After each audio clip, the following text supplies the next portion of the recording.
सभी साथियों को महेश मुकदम का क्रांतिकारी अभिनंदन। जय श्री कृष्णा। दिल्ली पाछे मर्द भतेरे बसे देश अहिरवाल में, सिंहनी के जाए शेर अहीर बसे देश अहिरवाल में। स्वागत है आप सभी का यादव सरकार चैनल पर। आज की इस वीडियो में एक ऐसे महान यदुवंशी राजा व योद्धा के बारे में चर्चा करेंगे जिनके दास्तान के बिना अहिरवाल का इतिहास अधूरा है।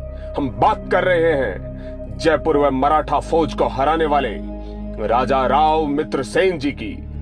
अहीर शिरोमणि राजा मित्रसेन एक महापराक्रमी, महाशूरवीर, महान योद्धा, आत्म स्वाभिमानी, शरणागत, न्यायप्रिय, गोरक्षक, अहीर राज्य को स्वतंत्र राज्य बनाने वाले और रेवाड़ी राज्य की आन बान और शान के प्रतीक। स्वामी सुधानंद योगी जी ने अपनी पुस्तक यादव इतिहास में उनके बारे में ठीक ही लिखा है। मित्रसेन गोरा, लंबा, सुडौल और गठीले बदन का, लंबी लंबी भुजाओं वाला सजीला जवान था। रेवाड़ी राज्य के शत्रु रेवाड़ी राज्य की ओर देखने की हिम्मत भी नहीं करते थे, लेकिन वे मित्रों के प्रति भी उदार थे एवं विरोधियों और शत्रुओं के लिए क्षम काल का संदेश। इनकी भयानकता के कारण यह सरकट राजा के नाम से भी प्रसिद्ध है। ये अपनी पैनी बर्छी और चंचल घोड़े को लेकर रण में जिधर भी निकले थे शत्रुओं के पैर उखड़ते ही दिखते थे। विजय तो जैसे इनकी दासी ही बन गई थी। अपने जीवन काल के हर युद्ध में यह कभी भी और किसी से भी नहीं हारे। यह सरदार रेवाड़ी राज्य और अहिरवाल में अपने समय के बेजोड़ सेनानी थे। राव मानसिंह ने अपनी पुस्तक आभीर कुलदीपिका में मित्रसेन की वीरता की प्रशंसा करते हुए लिखा है, फतहन ऐसा कि जिधर भी बढ़ा जीत के डंके बजाकर ही वापस लौटा। राजा मित्रसेन अपने पिता राजा तुलसीराम की गोकलगढ़ के राज दरबार में हत्या के पश्चात रेवाड़ी रियासत की राजगद्दी पर बैठे। अपनी छोटी सी सेना होते हुए भी अपने पराक्रम के बल पर जयपुर की विशाल सेना को हराकर नारनौल और कानूड़ महेंद्रगढ़ को जीतकर रेवाड़ी राज्य में मिलाया। डॉक्टर केसी यादव अपनी पुस्तक अहिरवाल इतिहास एवं संस्कृति में लिखते हैं, इस विजय से आस पड़ोस के सब शत्रुओं ने उसकी वीरता का लोहा माना और अहीर राज्य की तरफ आंख उठाने का भी किसी को साहस नहीं हुआ। आइए अब प्रकाश डालते हैं कैसे राजा मित्रसेन ने एक विशाल अहीर राज्य की स्थापना की। नारनौल और कानूड़ की विजय से उत्साहित होकर राजा मित्रसेन ने अहीर रियासत को एक विस्तृत राज्य बनाने की महत्वाकांक्षा पाल ली और आधुनिक हथियारों से लैस एक शक्तिशाली सेना बनाई। उसकी बढ़ती हुई शक्ति को देखकर नवाब फरूखनगर और नवाब झज्जर ने जो इलाके राजा भवानी सिंह के राज्यकाल में रेवाड़ी रियासत से छीन लिए थे, बिना लड़े ही राजा मित्रसेन को वापस लौटा दिए। इस तरह का पराक्रम था। इस तरह राजा मित्रसेन एक विशाल राज्य के मालिक बन गए, जिसका एक सिरा हिसार को छूता था तो दूसरा करनाल को, दक्षिण में अलवर को, सारा मेवात का क्षेत्र इस राज्य का अंग था। माढ़ंग की लड़ाई में फतेह शेखावत राजा शार्दुल से हारकर झुंझुन नवाब दौलत खां मित्रसेन की शरण में आया। राजा मित्रसेन ने न केवल उसे शरण दी बल्कि नाहड़, झोलरी आदि 5 गांव उसके निर्वाह के लिए भी दे दिए। राजा मित्रसेन के इस निर्णय से क्रोधित होकर महाराजा जयपुर और शेखावत राजा शार्दुल ने रेवाड़ी रियासत पर हमला कर दिया, लेकिन दोनों राजाओं की संयुक्त सेना को रेवाड़ी पहुंचने से पहले ही माढ़ंग नामक गांव में जारों का और घमासान युद्ध हुआ। राजा मित्रसेन के हाथों राजा शार्दुल सिंह और उसके दोनों बेटे मारे गए। राजा शार्दुल के मरते ही शेखावटी और जयपुरवाटी की सेना रण छोड़कर भाग गई। विजय राजा मित्रसेन की हुई। 1781 में जयपुर के राजा ने एक विशाल सेना लेकर पुनः रेवाड़ी पर आक्रमण कर दिया। जयपुर रेवाड़ी सीमा पर माढ़ंग नाम के स्थान पर घमासान युद्ध हुआ। दोनों पक्षों के बहुत से आदमी मारे गए, किंतु अंत में मैदान मित्रसेन के हाथ रहा। जयपुर नरेश की तरफ से लड़ने वाले सैनिकों में 15,000 सैनिक युद्ध में मारे गए और राजा राव मित्रसेन के 6,000 वीर साथियों ने शहादत दी। कुल 90 योद्धा ही शेष बचे, बाकी सब लड़ते हुए वीर गति को प्राप्त हो गए। इस तरह का शौर्य, इस तरह का पराक्रम था राजा राव मित्रसेन का।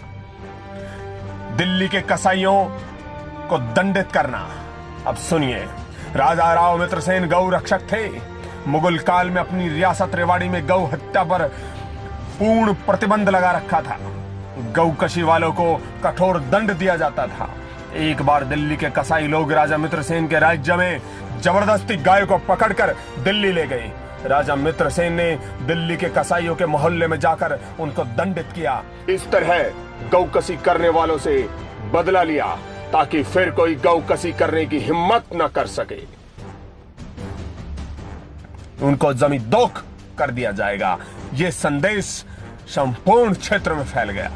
मित्रसेन जी ने गिर्द आबरो शहर दिल्ली में जो की बादशाह की जानिब मुकर्रर हुई मोहल्ला ठौर कसाईयान दहली को सहजन व बच्चों का कत्ल कर डाला।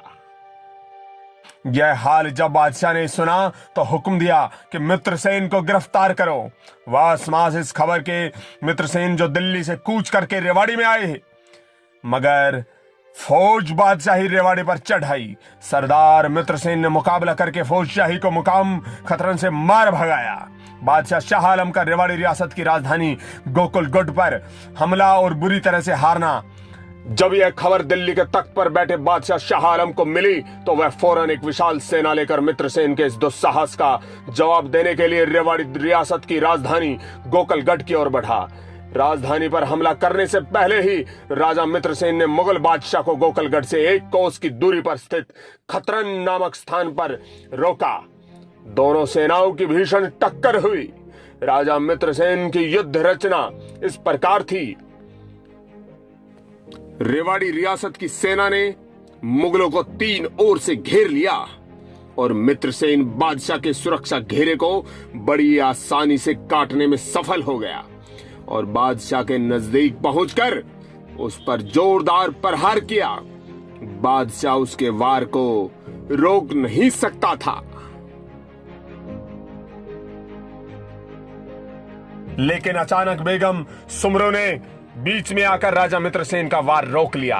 राजा मित्रसेन ने बेगम सुमरो को एक स्त्री होने के नाते उस पर दूसरा प्रहार नहीं किया और मुगल बादशाह को अपनी जान बचाकर भागने का मौका मिल गया। जो अपनी औरतें आगे कर देते थे रण में, वो क्या लड़ेंगे।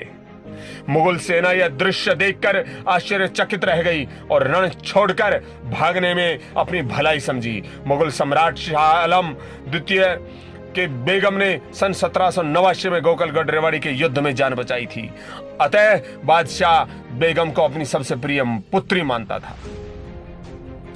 दिल्ली जीतने का सपना और मराठों का किला गोकुलगढ़ पर 2 बार आक्रमण।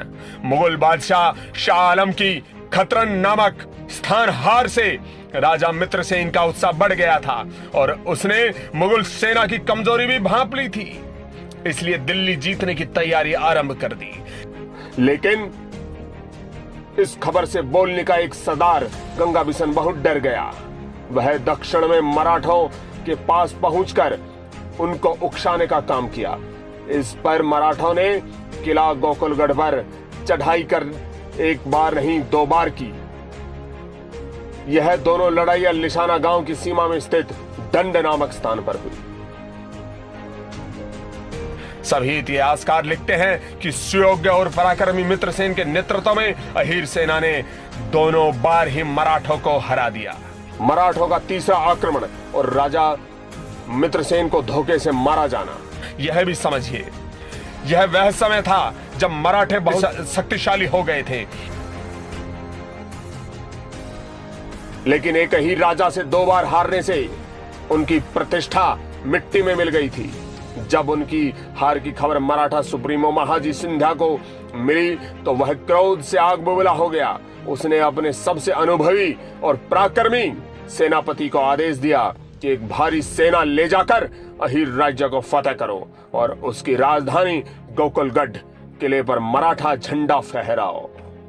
भारी तोपखानों के साथ एक बहुत विशाल मराठा सेना ने गोकलगढ़ के किलों को चारों ओर से घेर लिया।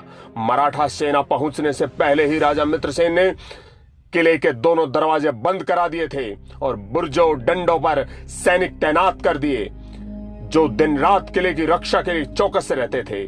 जब मराठों की सेना के तोप के गोले बुर्जों डंडों से टकराकर फुस हो गए तो किले के दरवाजे को तोड़ने के लिए हाथियों को लगाया गया, लेकिन दोनों दरवाजों की मजबूती थी कि मराठों के हाथी दरवाजे पर लगी एक कील भी नहीं तोड़ सके। जब दोनों प्रयास विफल हो गए तो मराठा सैनिकों ने बुर्जों पर चढ़ने का प्रयास किया, लेकिन बाहर से चढ़ना असंभव था।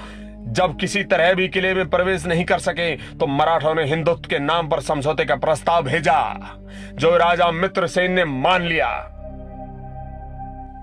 नंबर 1, गोकलगढ़ के किले पर रेवाड़ी रियासत का झंडा फहरता रहेगा। नंबर 2, रेवाड़ी रियासत के अहिर राज्य का गोकुल नामक सिक्का चलता रहेगा। ऐसे थे राजा राव मित्रसेन। मराठा सेनापति ने मराठा सुप्रीमो महाजी शिंदे की ओर आश्वासन दिया कि आप राजा बने रहेंगे, केवल देश हित में आपको मराठा की अधीनता माननी पड़ेगी। लेकिन मराठों ने धोखे से राजा मित्रसेन की हत्या कर दी। तो ये था रेवाड़ी के एक महान राजा व योद्धा का इतिहास, जिन्हें कोई हरा नहीं पाया था। मिलते हैं अगले वीडियो में किसी अन्य इतिहास के साथ। तब तक बने रहिए चैनल पर। धन्यवाद व जय श्री कृष्ण।